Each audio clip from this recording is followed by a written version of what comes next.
All right, so I want to talk about coping today and why it's probably one of the most important things to understand and understand how you can use it as a skill and a tool to overcome your trauma. And it's probably one of the most important things to understand because coping is how you're going to be able to move on from your traumatic experiences that are holding you down. And you use coping as a tool and a mechanism to understand what's happened to you, process it, let it go, and move on. Because the whole goal here is, we've had these traumatic experiences, and we want to be able to understand what's happened and process it and let it go and move on to building a better life. So coping is absolutely fundamental and key.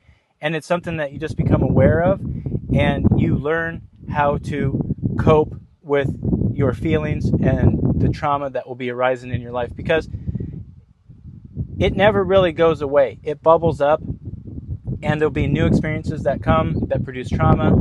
And so coping is going to be your main tool. So, what is coping? From the way I understand it is, it's your mind and your psyche and your body attempting to reach equilibrium. And equilibrium is a balanced state of operating and being. So coping is a mechanism that is built in to your psyche and your mind that helps your body and your mind gain equilibrium. And for the longest time, I was coping in negative ways unknowingly. I think coping is inevitable. It's going to happen no matter what, because your body in your mind is always trying to reach a state of balance. And it seems as though society only reinforces negative forms of coping. And I coped with all my trauma for most of my life. And so I am very, very well versed in all the negative forms of coping. And, I was thinking back on, growing up in a narcissistic family environment, being the scapegoat as a child. And, the trauma began really early. So I'm thinking back on my behavior when I was a child, and I never equated my behavior to how I was coping from an abusive environment. And what's really interesting, so when I was a kid, I was really mean to other children, my peers. I developed quite the knack, for like identifying what made people really insecure, and I would just hammer that. And I would come up with nicknames and tease people, and some of these names, that I made up for these kids lasted through their entire school, grade school, middle school, high school, which had detrimental effects on them. And even some of these kids I went to school with, I remember this one girl, I was really railing on her and said some things about the way she looked, and it stuck with her. And now I've seen her, and she's an adult, and she's like a famous person. And I saw her on Instagram a few years back when I had my Instagram account, and she had done a lot of plastic surgery and altered the way she looked. And it's like, when women are doing this, that really shows a deep insecurity. And I just think back, that was in third grade. And so I just think about that effect that I had on her. And it goes to show these narcissistic people and their abuse, it ripples all throughout society. And then society is bearing the brunt of these evil people inflicting trauma and harm. I'm a child trying to cope and relieve this pressure, and then I'm inflicting trauma on other children, and it's rippling through their entire life. And now, she's a 40-year-old woman altering the way she looks because of me. And that's, when I saw that, I was so heartbroken, man. It was really sad to see that. Anyway, but I was a child, coping from my abuse. My body's trying to reach equilibrium, and I'm trying to release the negative energy that's coming at me by putting negative energy onto other children around me. And I see it a lot. You know, my daughter's in first grade, and I'll see other children kind of behaving this way, and I'm getting the sense of like, yeah, they're in this emotionally traumatic environment or physically traumatic, whatever it may be, and they're trying to release this energy. And it's interesting the reaction, you know, from teachers and other siblings and other parents is like, oh, we need to hammer this kid, we need to medicate the kid, you know, the kid has problems, but the child is just coping. And so that's what I did in my childhood. I was releasing my negative energy out to the world around me to reach equilibrium and try to feel better. And, you know, so I was a really mean kid, and then basically when I was a teenager and I discovered smoking weed, it was, you know, it was great because the weed mellowed me out and it contained everything. And this is where like drugs and alcohol abuse really come in for people who have experienced, you know, any kind of trauma. It's such a good way to escape, because now rather than me being outward attacking everyone, now everything is inward. I can escape and, you know, I can alter my reality. And this is where we see in society escapism is so rampant. Everyone is trying to escape reality, escape their lives, escape themselves, escape everything that reminds them of the trauma, the abuse that they've experienced. And that was like my main thing, man. I smoked weed constantly, and all the way up until I had it was a breakup. It was a relationship that was left unresolved, and I never drank before that. And I never did any other drugs. Weed was my only thing. I mean, I'd taken some mushrooms and stuff like that. And ayahuasca when I was like a teenager, but nothing hard or anything like that. But, you know, this gal, we were together for a while, and then, you know, she walks out and just leaves it totally open. And then I'm on the hook for multiple years of like, oh, she's coming back. She's not coming back, whatever. But that's when I really started drinking. And man, that's what's interesting about the alcohol compared to the weed was, you know, yeah, I'm coping from my previous traumatic instances, and now I have this new traumatic experience that I don't know how to process, and I'm trying to relieve the energy, relieve the pressure, process the feelings. They're bubbling up, and, you know, it's emotional, and so you just drink and smoke weed, and all that just gets buried down, and then you escape that, and you're in this altered reality. And the interesting thing about alcohol, it puts you into the past.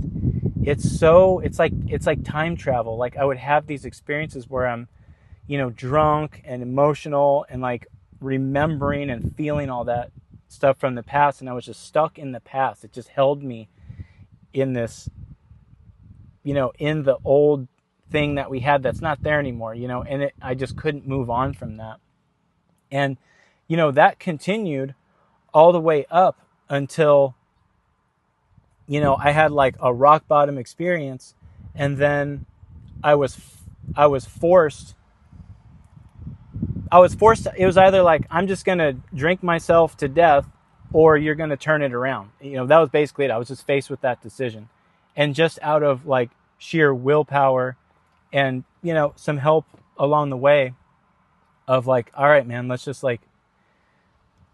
stop the drinking, stop smoking weed, and begin to start facing everything that I was running from, because it just piled up, man. It was from childhood to young adulthood. Now I'm, you know, in my 30s, and it was just this like mess of trauma and problems I'm running from.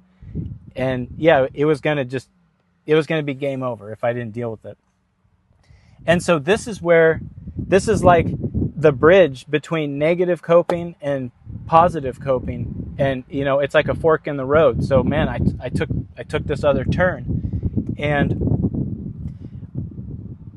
it really started with,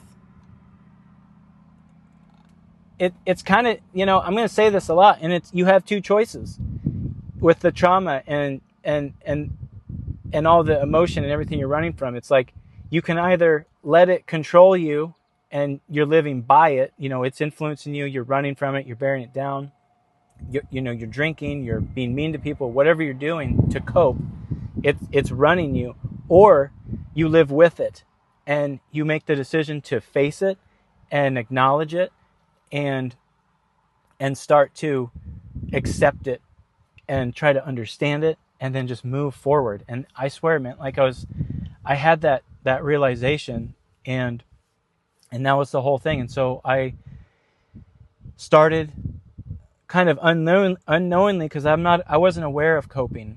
I was just going with what I was feeling. Like everything was pure emotion and intuition. I was at the point where when I quit drinking and smoking, and like I kind of left the group of people I was in, everyone was gone. I had a couple old friends from like back in the day, but as far as like people who are supportive and you know, who you can count on, a lot of those people just evaporated because there was nothing for them, and they were never really supportive. They were just kind of vampire, narcissistic people that were just there to suck my energy. And so I found myself alone, and you know, I really just had to face myself. And unknowingly, I'm begun this path of good, healthy coping. And I really just chose to start on the top of the list and work my way down. So the first thing I did was quit drinking, quit smoking weed, you know, clean up my diet. I already ate, you know, natural and organic foods. I was an organic farmer for many years. I worked in retail at a produce store that it was a natural food store and organic food store. So I already ate pretty healthy. So that wasn't a big deal, but it was really as these emotions were starting to come up, I started at the top of the list, and it was having resolve with this gal, and that was part of the coping. And so I sought her out. She was living in another city, 4 hours away. So I bombed it up there, man, and I hit her up, and she's even when I had a girlfriend, I was with another girl for like 4 years where I hit rock bottom.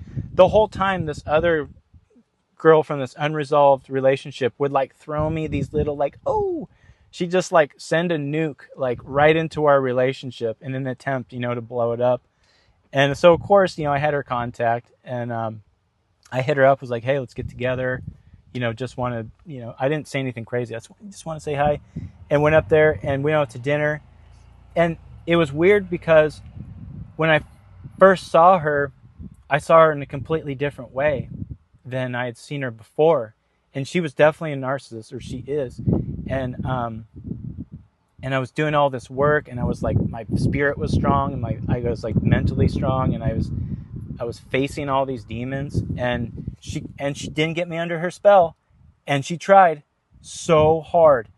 And I saw her as this like sad, like little child that was like insecure and scared, and she wasn't beautiful the way I imagined her before.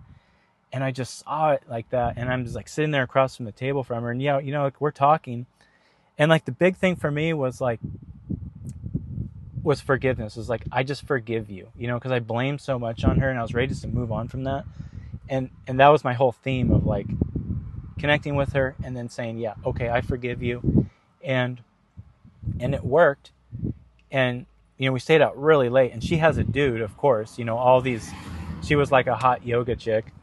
And of course she's got some dude, and it was like midnight or 1, man. We closed down the spot, and I was like, what's up with your dude? You know, doesn't he think that's weird? You're staying out with your ex-boyfriend? And she's like, oh no, you know, fuck him, whatever. I was like, okay. So the saddest part of the whole thing was, you know, I kind of just used her as a mirror. Like I had to forgive myself for putting so much into that. So I said, hey, I forgive you. Bygones be bygones. Let's move on. We're friends. It's all good. So she's like, I spent the night, I got a hotel, and she hits me up in the morning. She's like, oh, well, come to my work where I'm working. And I was like, okay, cool. So I go down there, and, you know, she's working. She like, gets me some coffee, you know, and then she's like, oh, that's, you know, let's walk around.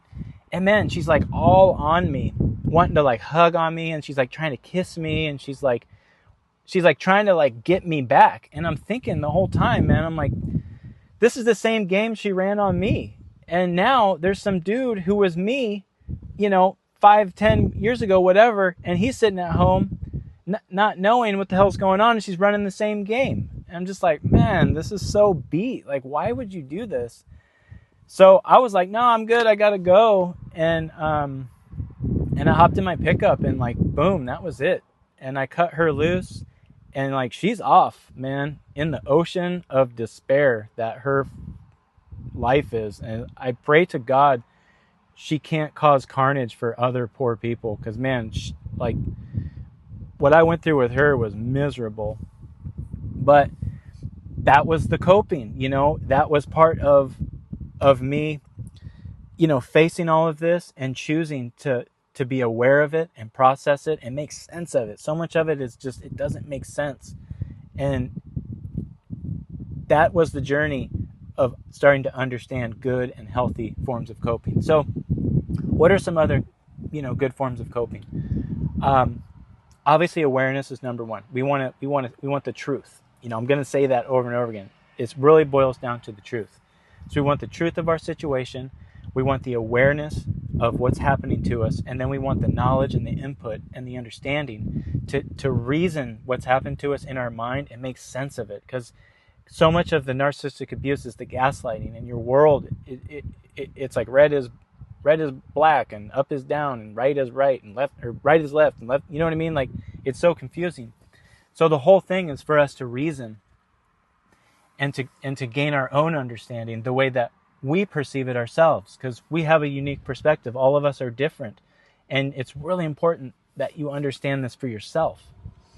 So, you know, other ways for coping, exercise is a great one. If you can hit the gym and like jump on the bike and hammer out 5 miles, if you're feeling really terrible, because really when you look at it objectively, it's energy. It's energy that's blocked. And like the energy doesn't care what form it takes on. The energy can take on a destructive form and completely destroy your life, or the energy can be channeled and take on a constructive form that builds your life. And so either way, it's a massive amount of energy that you have to learn to channel and control. And when I think about destructive coping, it took a lot of work to be a really mean person, or to drink constantly, or you know, be chiefing all the time, or just pursue a destructive lifestyle. That takes energy. That's not something that you do just super easily. So in that same regard, if we just switch it and we use that vast pool of energy, which is really our emotions that we're feeling from our trauma and our experiences, and we turn that to the good, you know, it's like, let's take that pool of energy, rather than use it for destruction, let's use it to build and create. And coping, it's like that's the focal point to be able to do it. So, you know, we have the truth, knowledge, understanding, and reasoning for ourselves. We have actual physical activity, whether it's just, walking. That's a great thing to do, to just walk, just move the energy. Hit the gym or a bike or whatever, get your heart rate up and start moving. Man, another thing you can do is sit by running water. Like go to a creek, go to a stream, go to a river, and just sit and chill and just let the thoughts pour out. And like, don't quiet your thoughts. This whole thing with we need to quiet our mind and it needs to be quiet and don't listen to your mind and your mind is bad. Ponder things. Think about stuff, because thoughts and feelings and emotions come up. And you'll be surprised when you just take the time to just sit and chill and just like ponder and think. So that's huge too. Obviously diet, you are what you eat. And I'll do more videos about how to eat healthy and clean up your diet. It's super easy. You can totally do it. Don't feel intimidated. Like I've been in the industry, as a profession for like 15, 20 years. And I've lived a clean lifestyle for longer than that. So I will be making more content around that. Also considering what you're consuming in your mind. Consider the music you listen to. Consider the type of content you watch, the movies you like. Obviously, if it's positive, it's going to be uplifting. If it's negative, it's going to make you feel like shit. So consider those things. And if you have the opportunity to like get resolve and move on and practice forgiveness and gratitude, I would encourage you to try it. You know, if there's a friend you got to reach out to that you had a blowout with, and, you know, maybe because you're going through your emotional trauma and you're reaching out at people, you know, because you're trying to release that negative energy, you know, that might have been a good person that, you know, you rubbed on, you know, reach out to those people. Put energy out. You know, this is, you know, participation in your life, if you want it to be better, it's mandatory. Like you have to accept that. And that takes you putting energy out into the world. And you start doing that, what comes back, it stacks. So you'll put out 2%, you'll get back 4. And then it will build from there. So, you know, coping is key. You have to understand it. There's a lot of books and talks about coping that you can plug into and check out. I haven't read any books about it. I kind of just, you know, honed in. I had a revelation and figured it out. But I'll try to track some stuff down and maybe throw some links. I'm definitely building out the resources page on the website where it's just going to have a ton of resources. But, you know, the whole key with this is awareness. That's what it all starts with. Awareness and the truth. And these skills that we become aware of, and then we start practicing just a little bit at a time, you just start building the skill of coping, because life will throw traumatic events and terrible situations your way constantly. You have to, if you want to thrive in the modern age, you have to learn how to cope. So this was, you know, I wanted to explain how I perceive it and what I do. I'll be doing more videos about it, you know, kind of tying it all together.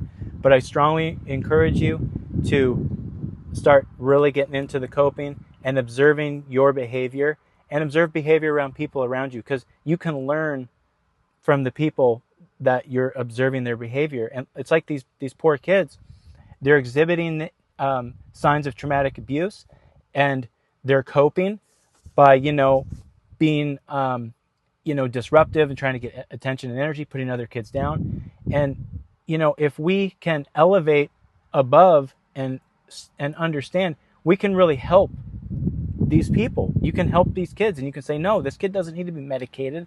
The kid doesn't need to be punished. The kid is coping from a traumatic situation and needs help. So as we learn more about this and build this up, we can help change that. And that's what it's all about, is these kids, man, the next generation. Because, like, we're cooked. You know what I mean? I'm 40, millennial. You know, we're cooked, man. Like, we'll ride it out. But, like, I'm thinking about Generation Z and Alpha and these other kids, is if we do the work now and build the solid foundation, and if we put out the knowledge and start, like, getting the garbage out, then they will grasp onto it. And then they will have these tools and these skills that we're building right now. So, you know, that's the goal. Anyway, okay, well, I'm going to get to it, and I appreciate you watching, and please check out coping. Okay.